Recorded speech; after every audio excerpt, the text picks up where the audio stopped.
దర్శి జీవకుమార్ గారు మా కుల అబ్బాయి, మన భారత కుల అబ్బాయి, మొదటి సంతానం. జీవకుమార్ ఫాదర్ గారు ప్రీస్ట్గా, గురువుగా అభిషేకం పొందారు 2000 సంవత్సరంలో.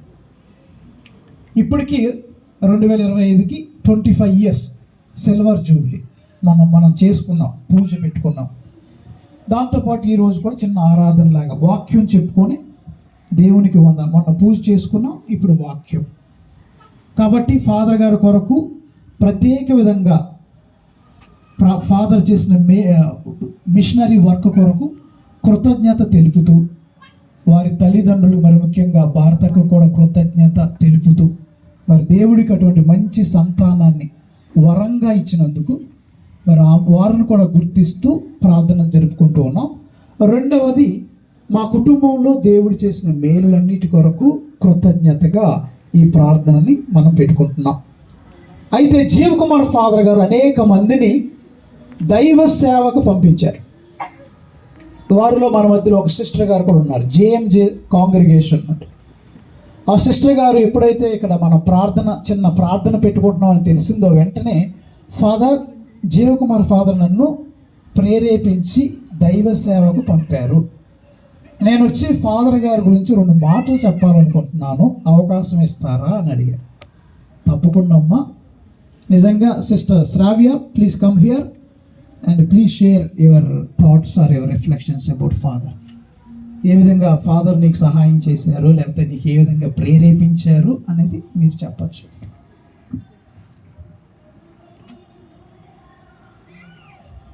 ముందుగా యావే దేవుడు జెర్మియా గ్రంథంలో మనందరికీ తెలిసిన విధంగా దేవుని పిలుపు గురించి ఒక మాట చెప్పిన్నాడు. అది మాతృగర్భంలో నిన్ను రూపొందక ముందే నేను నిన్ను ఎన్నుకుంటుని అని యావే దేవుడు పరిశుద్ధ గ్రంథంలో తెలియజేస్తున్నాడు. అలాగే ప్రత్యేకంగా ప్రతి ఒక్కరి జీవితంలో ఒక దైవ అనుభూతి,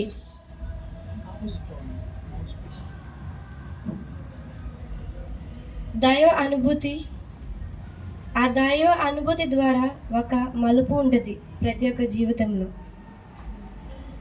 అదేవిధంగా నా జీవితంలో కూడా ఒక దైవ అనుభూతి, ఆ దైవ అనుభూతి ద్వారా ఒక మలుపు నా జీవితంలో తిరిగింది. అదేంటంటే దానికి ముఖ్య కారణం ఫాదర్ జీవా గారు.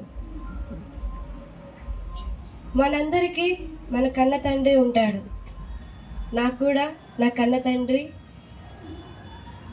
గాంధీ గారు అయితే, నా ఆత్మీయ తండ్రి ఫాదర్ జీవా గారు. నేను చదువుకుంటున్నప్పుడు, ఏలూరులో ఇంటర్మీడియట్ చదువుకుంటున్నప్పుడు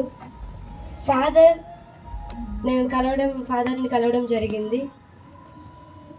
ఫాదర్కి నేను తెలుసు బాగా, కానీ ఫాదర్ నేను అంత గుర్తుపట్టలేదు. ఫాదర్ నా దగ్గరికి వచ్చి, అరే తల్లి నన్ను మర్చిపోయావేరా అని అన్నారు. అప్పుడు ఫాదర్, నాకు గుర్తున్నారు ఫాదర్, కానీ అంత ఐడియా లేదు ఫాదర్ నాకు అని చెప్తే, అరే నేను మీ నాన్న క్లాస్మేట్స్ రా అని చెప్పేవాళ్ళు. మా నాన్న ఫాదర్ గారికి అన్నయ్య అవుతారు. అయితే వాళ్ళిద్దరు కలిసి నూజివేడ్లో చదువుకున్నారు. అయితే ఇలాగా మీ నాన్నగారు నాకు తెలుసు, నువ్వు మా తమ్ముడు వాళ్ళ కొడుకు, ఇలాగా మీ నాన్న అన్నయ్య అని పిలుస్తారు, నిన్ను చూసినప్పుడు నాకు చాలా సంతోషం వేసింది అని ఫాదర్ నాకు చెప్పారు. అప్పుడు ఫాదర్ గురించి నాకు తెలుసు, కానీ ఫాదర్తో మాట్లాడాలంటే ఒక భయం ఉండేది.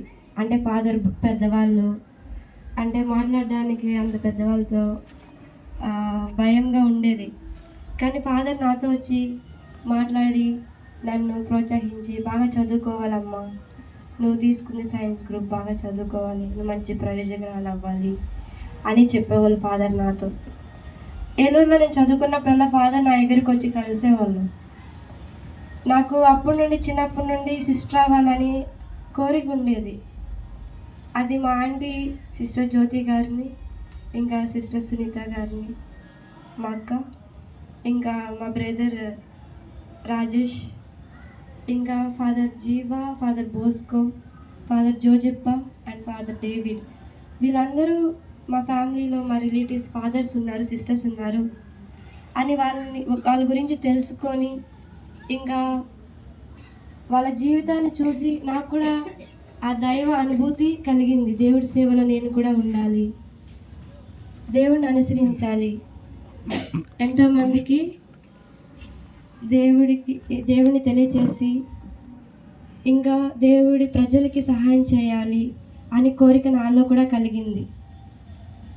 కానీ స్కూల్లో కానీ కాలేజీలో కానీ అందరూ చెప్పినప్పుడు నువ్వేమవుతావమ్మా పెద్ద అయినాక అంటే నేను సిస్టర్ అవుతాను, అమ్మగారు అవుతానంటే అందరు హేళన చేసేవాళ్ళు, నవ్వేవాళ్ళు. ఎందుకు పాపులేషన్ తగ్గించడానికి నువ్వు సిస్టర్ అవుతావా అని చెప్పి అలాగా నన్ను హేళన చేసేవాళ్ళు. ఇంకా అలాగే ఎందుకమ్మా నువ్వు అందంగా ఉన్నావు, చదువుకుంటున్నావు, బాగా చదువుకున్నావు, ఎందుకు సిస్టర్ అవుతావు, అవ్వద్దు సిస్టర్, నీకు మంచి లైఫ్ ఉంది, మంచిగా జాబ్ చేసుకో అని చెప్పేవాళ్ళు. కానీ ఫాదర్ నేను ఇలా సిస్టర్ అవుతాను ఫాదర్, ఇలా అవ్వాలని ఉంది ఫాదర్ అని చెప్పగానే ఫాదర్ నన్ను ఎంకరేజ్ చేశారు, నన్ను ప్రోత్సహించారు.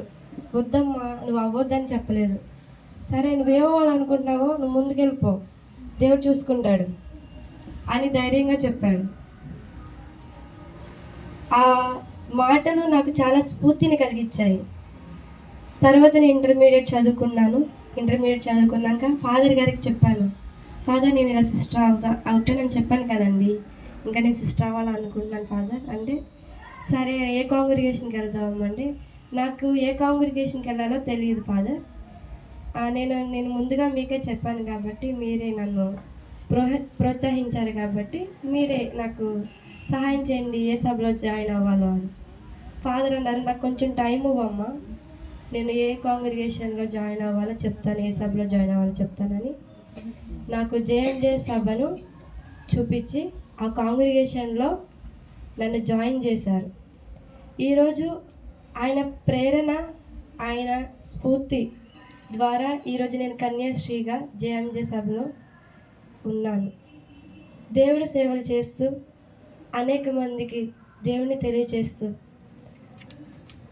ఇంకా అనేక మంది హృదయాలను దేవుడి వైపు మలుస్తూ ఈరోజు నేను ఇప్పుడు ఇక్కడ ఈ విధంగా ఉన్నానంటే దానికి ముఖ్య కారకులు ఫాదర్ జీవా గారు. ఫాదర్ ఇప్పుడు నాతో లేకపోయినా సరే కానీ ఫాదర్ ఎప్పుడు నాతో ఉన్నారని నేను నమ్ముతున్నాను. నా ఆత్మీయ తండ్రి నన్ను ఎప్పుడు విడిచిపోరు, నాతోనే ఉంటారు.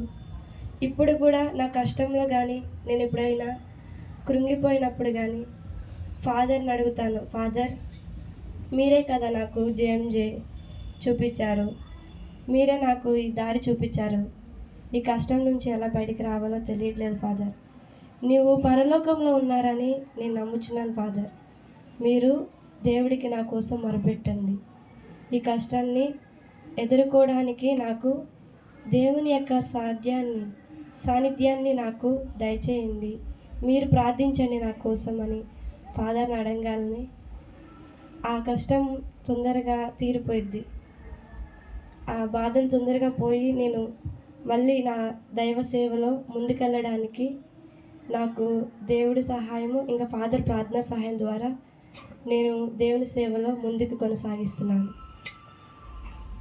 ఈ యొక్క సమయంలో నాకు ఇచ్చినందుకు ఆ దేవాది దేవుడికి ప్రత్యేకంగా ఫాదర్ జోజప్ప గారికి కృతజ్ఞతలు తెలియజేస్తున్నాను. Thank you everyone.